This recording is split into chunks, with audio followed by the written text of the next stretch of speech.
recording for me now too, Perfect. which is great. So we'll just post the after feed on our Facebook. But Okay. I sent out invites on Facebook and in person. Sounds good. Awesome. So we'll just wait a couple minutes here before we get officially started. All right. Shout out to Peter T. Walt, one of our board members, is joining us. And we will kick off in just a minute or two. Let a couple more people join here. I think it's great that you're doing this. I think I've had in my mind live streaming for fundraising for like nonprofits, I think is really going to be more popular in the future. Yeah, absolutely. Kind of on the cutting edge of things, just like gamers are streaming all the time. I think there's going to be streamers that provide engaging content for nonprofits and give an opportunity for people to do smaller donations and become more aware of the work that's happening. Yeah, absolutely. I'm hoping so. I feel like, especially now that our world has gone all virtual, I think this is a great outlet to be able to get to, especially working internationally, to get people connected to our international partners. It's just an awesome resource. So that's right. We're excited to have it and finally be able to have an event like this where we can introduce you to a lot of our partners who maybe haven't got to meet you.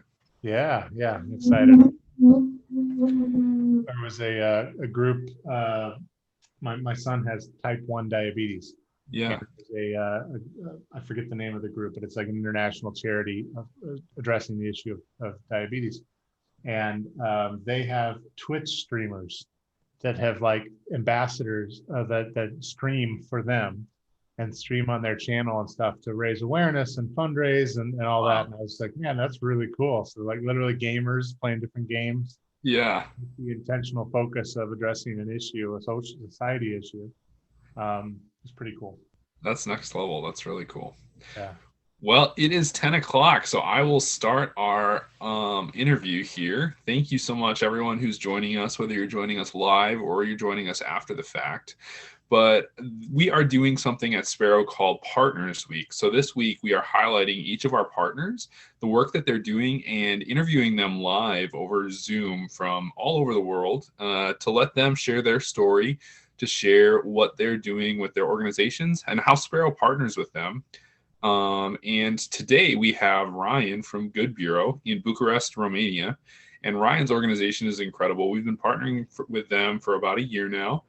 And we're just going to have a conversation, share a little bit about what we do together and what your organization does. And we'll leave time for some questions at the end. And if you're watching this virtually and you want to get more information, or if you're watching this after the fact and you're not watching it live, feel free to email us or reach out if you have any further questions or if you'd like me to connect you to Ryan. So to start, I thought it'd be great if I'll introduce our organization and then you can introduce yours. So I'm Jonah. I'm the executive director of Sparrow, and Sparrow is based in Minneapolis. We're a nonprofit focused on connecting donors in the U.S. to verified and vetted nonprofits that are working internationally on the issue of human trafficking or connected to preventing human trafficking. So that's who we are. We've been around for 3 years, coming up on our 4th year, I believe, of being in existence, and we couldn't be more excited to hear from Ryan today. So Ryan, why don't you just tell us a little bit about you and your organization? Yeah, sure. It's an honor to be here. Excited to join you all. Jonah, I really appreciate the opportunity.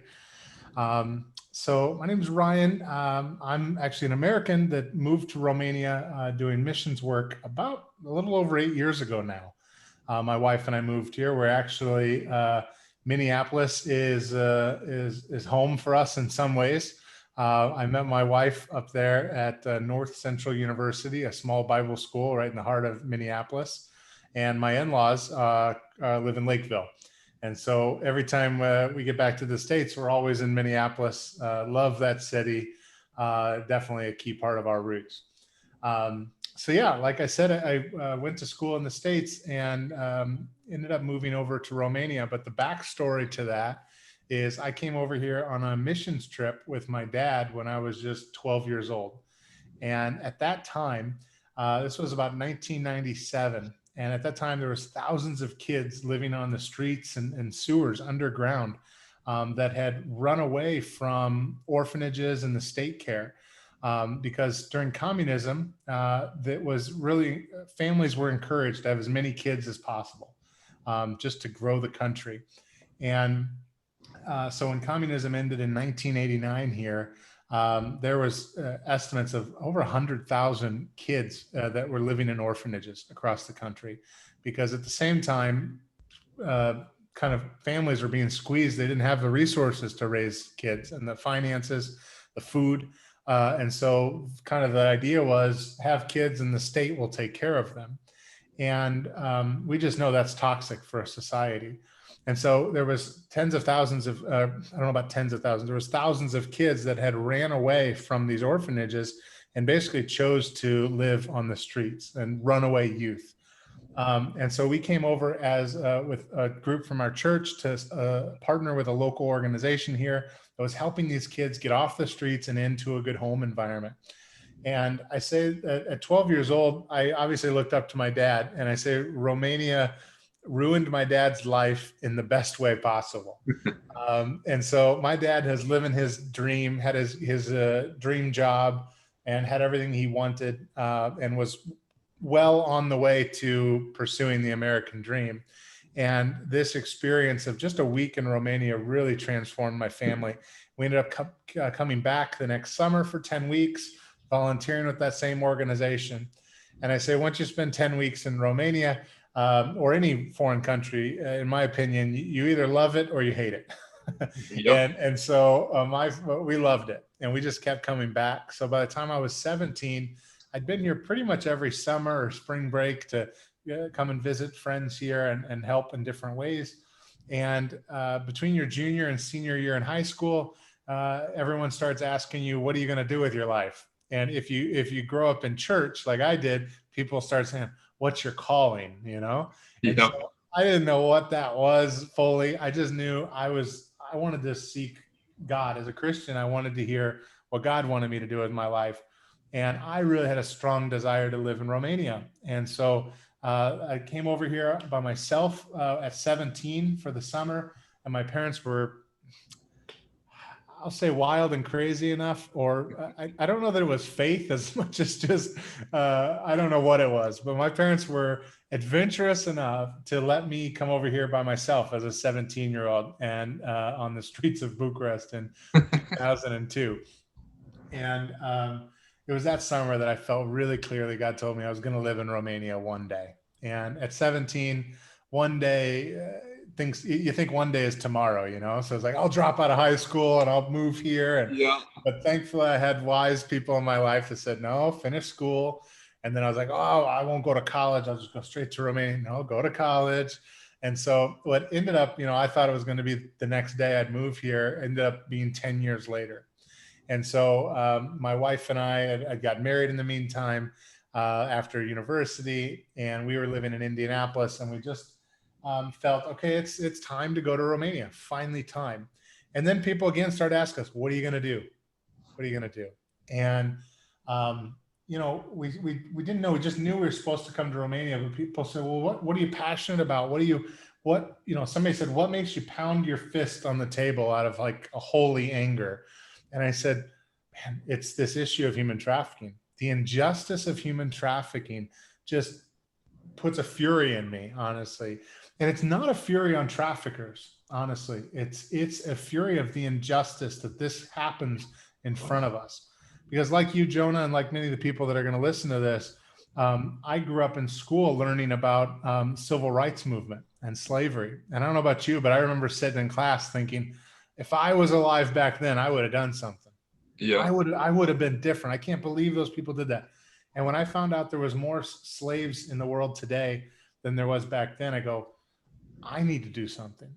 And particularly, I'm passionate not about aftercare, not about helping people that have been trafficked, although I care about that. I'm personally passionate about what can we do to stop it on the front end. And so we moved to Romania with a desire to help prevent human trafficking. And much like you, Jonah, I agree, I believe that myself as an American in Romania, I can only do so much. I don't need to be the savior. We Yep. already know a savior. I don't need to be the hero of the story. My parents taught me from our time, and particularly that summer in Romania. While we might want to have a big impact, sometimes our impact is much smaller, but it's more specific. And so my parents taught me the best way that we could have an impact in Romania was to invest in and help local leaders. And the story that comes out of that is when we volunteered with this organization that was helping these kids get off the streets and the sewers. My parents had planned to volunteer and help with the kids and do all these great things. But when we got here, we realized the leaders, the staff of this organization are the ones that have the most day in day in impact. They're the ones the kids call mom and dad, Mm-hmm. right? And so it's not our job. We don't need to be the hero. Well, there already are heroes in the story. What can we do to assist them? And so we came with that approach and started a nonprofit called A Liberare, which is focused on preventing trafficking. And my mentor here in Romania gave me a lot of wisdom. And one of the things he said was, if you want to do something on this issue, particularly as an American, you need to go across the country and build a relationship with everybody that's already doing something on the issue. And so Mm-hmm. that's what we did. We spent about a year and a half just talking to every organization we could that was doing something here, finding out their needs, trying to help them as much as we could, and trying to connect and build relationships so we could cohesively address this issue. Because we as an organization could only do so little, but to collectively, multiple organizations linking together can accomplish a lot. And so we started this organization. It continued to grow, and God blessed it. And then I handed over that organization a few years ago to a local Romanian leader who has taken it way beyond where I could have ever. And she's doing awesome with it. And I started an organization that is with a wider focus called Good Bureau. And so Good Bureau isn't uniquely just focused on trafficking, but we are focused on how do we address all of these issues that are linked to trafficking, because things like education matter, things like employment and job opportunities matter, healthcare matters, minorities and rights of women matter. There's so many issues. As we started understanding how do we prevent trafficking, we realized, wow, it's really the result of so many other upstream issues. And so we want to come along as Good Bureau, we come alongside leaders that are addressing those upstream issues. So for instance, the one that I can give an example of off the top of my head is, and it feels a little bit abstract, but let me draw the connection. One of the leaders we support used to be in prison, actually. He is now runs a nonprofit and has a business. He employs guys and gals that are getting out of prison in his business, and he's starting kind of a halfway house where they Mm-hmm. can get out and have a recover. Well, what we know is traffic. I mean, number one, families that are exploited and have young girls or children that are exploited, oftentimes it's highly likely that a parent is maybe not present in the home, working outside the country, or in jail, these types of factors. And so he's changing families, which Mm-hmm. makes those kids of these parents much more secure and less likely to be trafficked. So for us, Good Bureau, we help invest in Romanian leaders that are changing this nation. And we help them with, very similar to what you guys do for us, we turn around and do to local leaders here, helping them with some capital. They need financing oftentimes. We help connect them to the right people. Oftentimes that looks like donors or Yep. investors for their businesses. And then we just support them. We encourage them, and we're there. We give them coaching, and we do it all in a 1-year program that we call the Good Accelerator.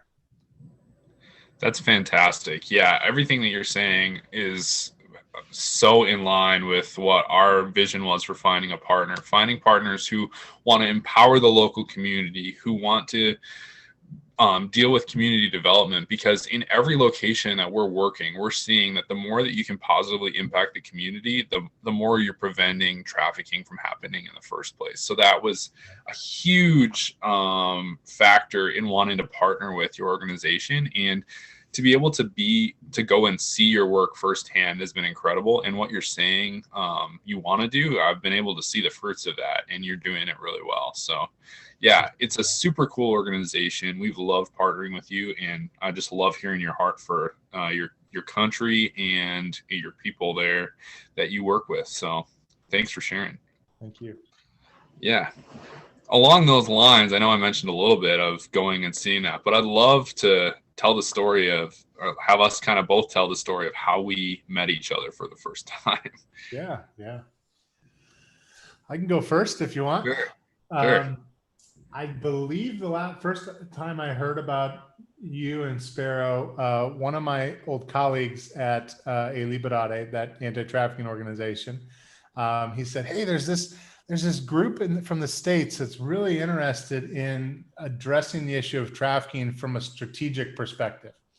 And unfortunately, that's kind of rare. I mean, most people, right, when they think of trafficking, they go, I want to fund aftercare, a shelter, or a rescue. I want to help people get out because that's the imagery.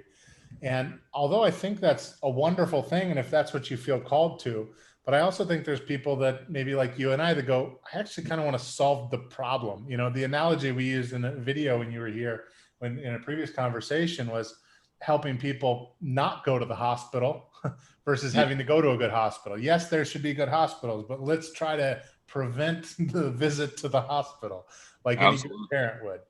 And so that's what we're trying to do here. And so, yeah, Stefan is his name. He said, hey, there's this guy in this organization, and I really think you guys should talk because they're thinking the same way we think. Yeah. That was news, beautiful news for us because there are very few people that think this way.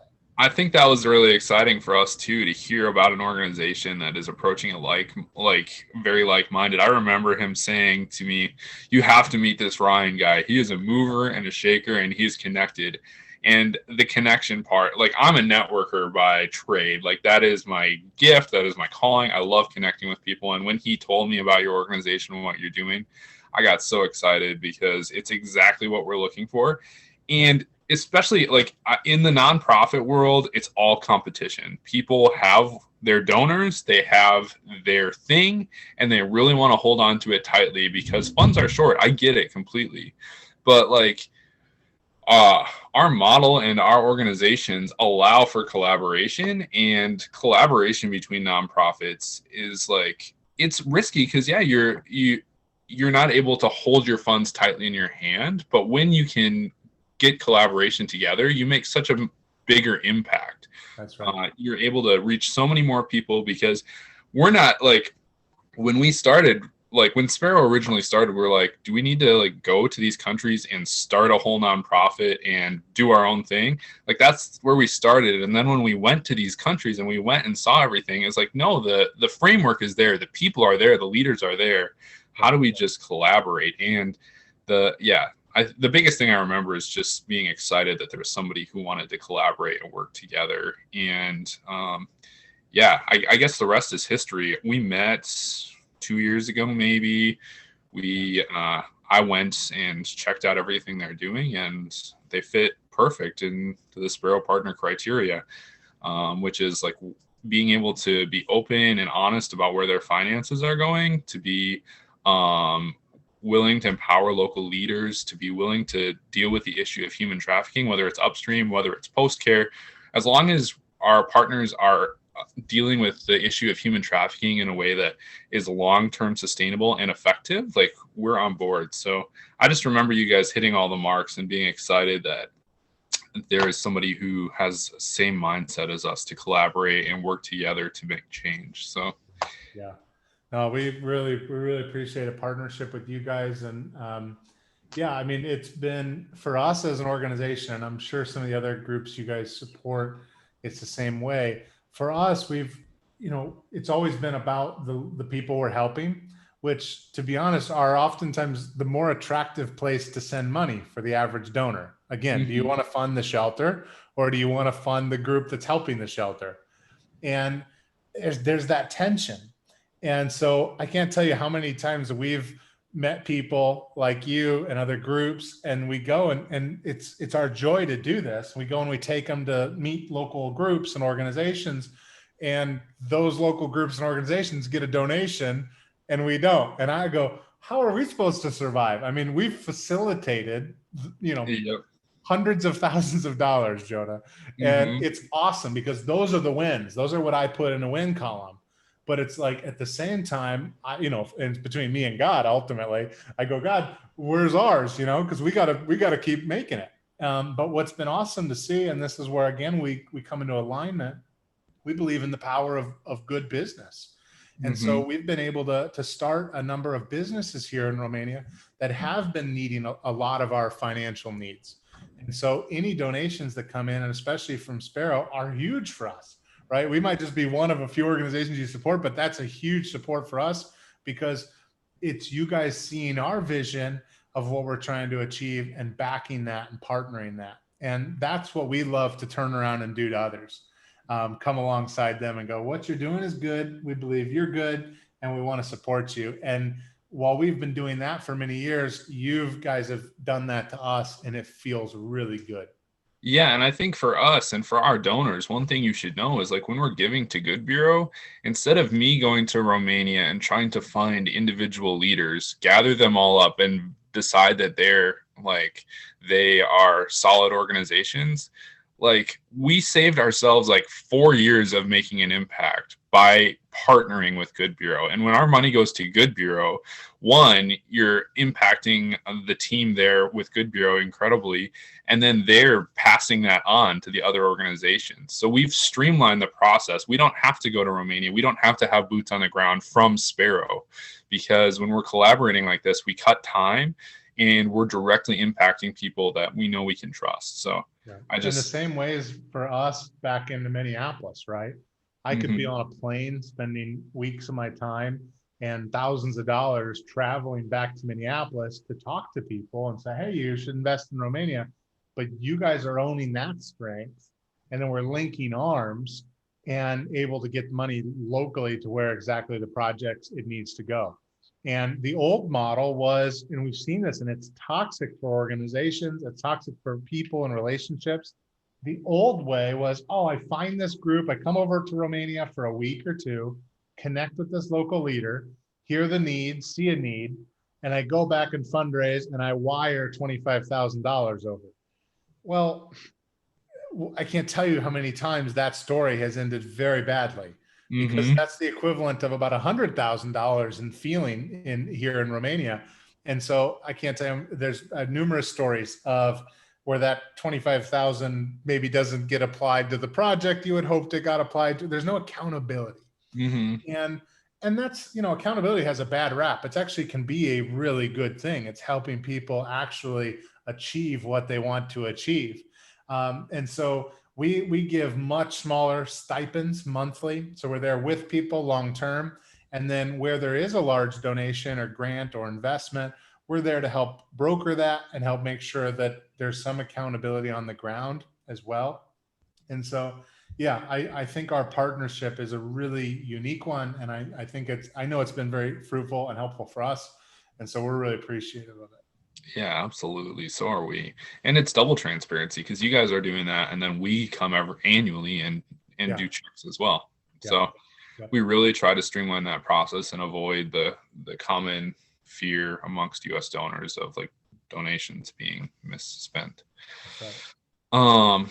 Yeah, I guess the next thing I'd like to just chat about quick is I'd love to hear what what are some challenges that you guys are facing in the midst of this COVID world through 2020, but also going into 2021. What are some things that you guys are facing that would just be good for us to know? And is there any way, like, what can we be doing to assist in those challenges? Yeah, I think the biggest challenge we faced this year was obviously just not getting to be face to face with people. In our accelerator program, we have the leaders for this year, and prior to COVID, right, we were telling them, great, in the spring we're gonna have a retreat, we'll all be together. Then in Mm-hmm. the spring after that, we'll come visit you on site and spend time face to face again, and then we'll just have these periodic monthly Zoom or calls for like some trainings and things, and then one-on-one coaching. And then in the fall, we'll meet up again for a conference and in person.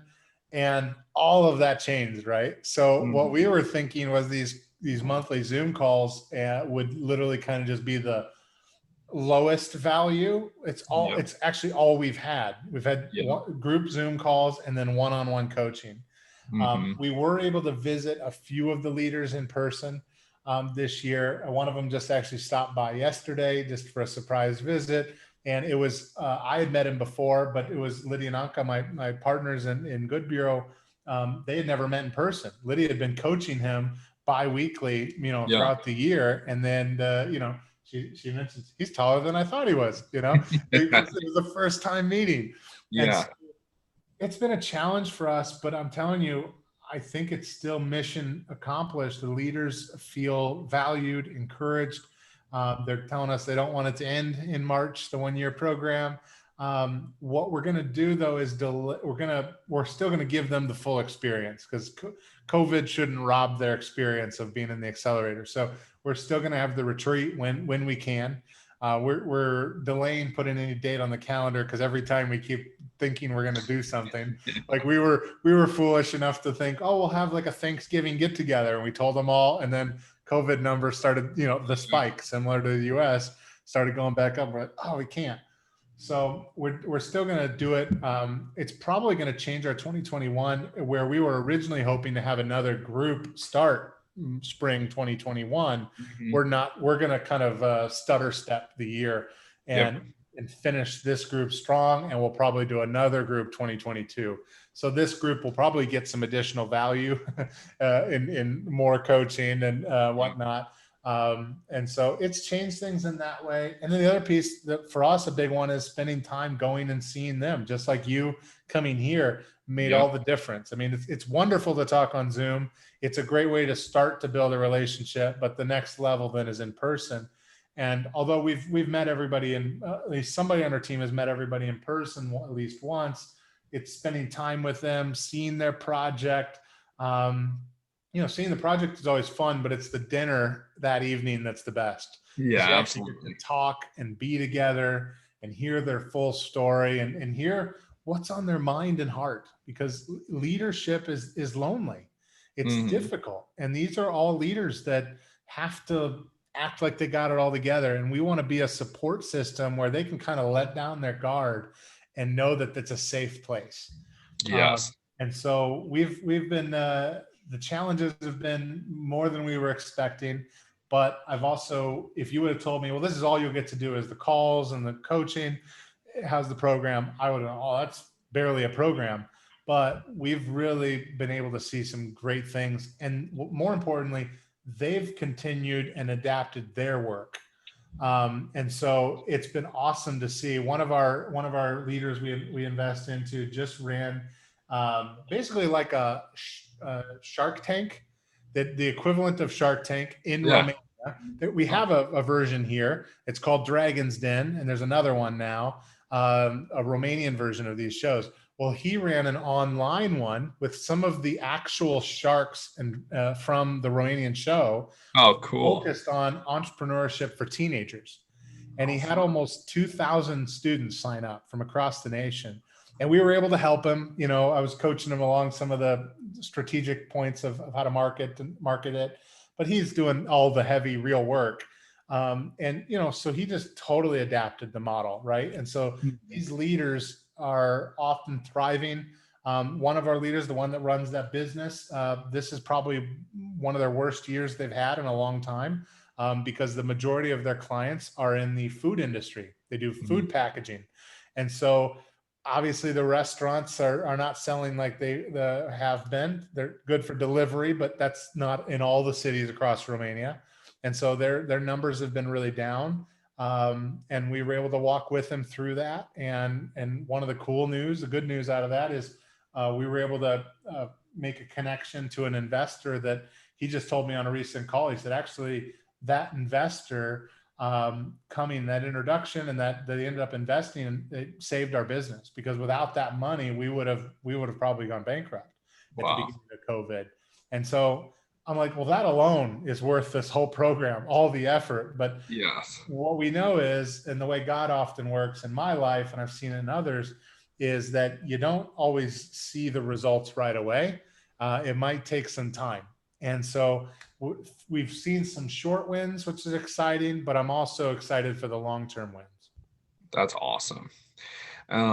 Last thing, uh, from me, first off, I want to let all of our attendees know, like, this year has been rough for all of us with COVID, but thanks to your generosity, we'll actually be able to increase donations to Good Bureau next year and our other partners, which is a huge Awesome. win.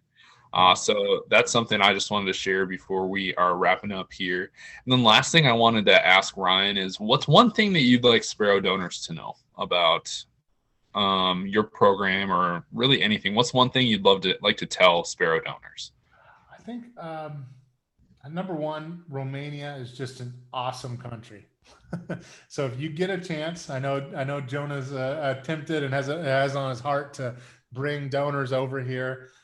Come, it's a beautiful country, and it's the right place to be. The other thing is, this issue of trafficking can feel overwhelming because it's so big, and it can feel like, oh, are we really making any difference? I mean, and I'll tell you, I think donors can feel that. I know leaders of organizations that are addressing the issue feel it. But there are tangible, specific things happening that you guys are, as a donor in Sparrow, the fruit, the results, the impact is all of yours to receive. And what I mean by that, the things that through the Good Bureau and our leaders we invest into, these wins that are happening, you guys are connected to those because you're funding, you're investing into them. Same thing with other organizations. I know in India and across Romania, with Marian and his group and team. I mean, everybody is having specific impact, and there's things that you won't even ever know about, but your dollars are making a massive difference. And even $100 a month translates here to a lot for nonprofits, because the thing that you might not know about in America, to be a nonprofit fighting human trafficking is kind of a really good thing, right? I mean, a lot of people are passionate about it, and so you hear about it on the news. But in a lot of these countries, it's kind of still taboo. I describe it to, it's like a nonprofit that talks, and this is a little crass, but it'd be like equivalent to a nonprofit that talks about incest or something. It'd be kind of like, oh, what? That you want to talk about that? Or like, this is the equivalent that oftentimes in a country like Romania, it's not, oh, great, you're talking about trafficking. That's slowly changing. So what I mean to say by that is, we are not the organizations that people want to fund here. There is not a lot of financial resources for those that are fighting trafficking. And yet, like I'm sure you guys know, Romania is the number one source country for victims of human trafficking in the European Union. And so it is a massive issue with, estimates of thousands of teenagers and young adults that are exploited, oftentimes sexually, across Europe and in Romania. And yet the organizations that are working to do something don't have the financial resources. So you guys are making a big difference with your donation, and it means the world to us and our partners. Awesome. Well, thank you again so much, Ryan, for meeting with us and just sharing your story and your heart and your passion for Romania and the people there. And we are just so thankful to partner with you. So if anybody has any questions, you can feel free to put them in comment here or just reach out afterwards. And I'm happy to connect you to Ryan. And again, one big thing is any new donations this month. If you've never donated to Sparrow before, all donations are matched up to $50,000 this month. So if you're interested in learning more and you want to donate, please do. Please reach out. We're happy to be here for you. So thank you again, Ryan, and we will talk to you soon. Thank you. Appreciate it, Thanks. Jonah. Thank you. Have a great day, everyone. Bye-bye.